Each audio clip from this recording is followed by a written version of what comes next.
It's important to be able to reach other people.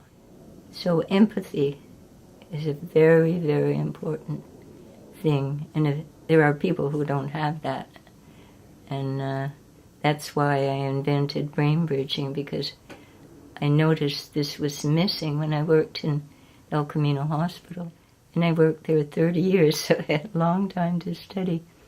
But almost immediately I started to form brain bridging, where I would teach people how to first communicate with yourself, learn both sides of your perspective of your brain and your approach to life. And then once you know that, then you can communicate with anybody and you can help anybody.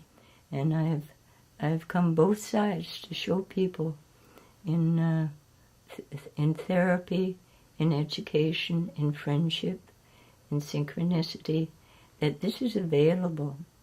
And you can learn how to do it. It is just becoming aware.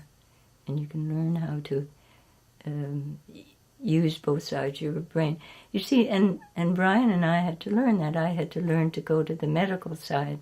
And I was just a poet, but I could study the doctors, the 50 psychiatrists that came and went. I noticed that people were incomplete.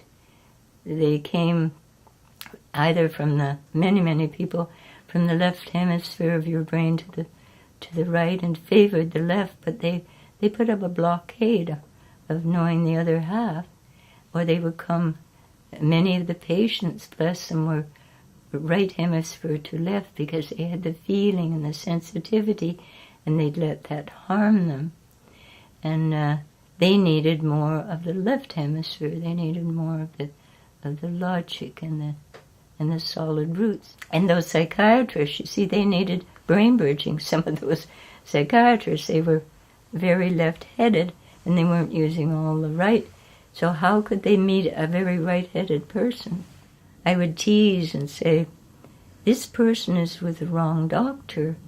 And they say, how do you know? But it's because I knew their perspective and didn't match. And the person might have been with them 7 years and they never would match because they weren't greeting them as to who they were. You have to greet the person. Ryan knows that I have a detective's tendency.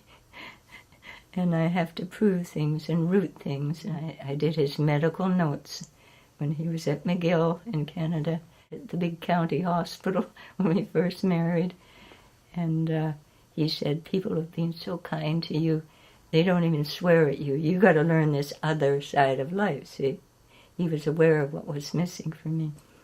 So he set me up with a clipboard and this white coat. And it's such a great huge place, like a village. Nobody noticed me way back in the 1950s. And remember, Brian, he said, you're to do 2 things. You're not to speak, and you're not to faint. Well, that is a very important word to me, because I think I was mentored in wisdom. This is why I'm a lucky person in life.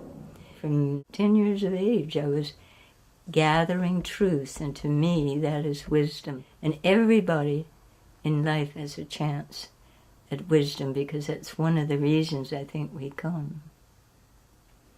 We're allowed to come.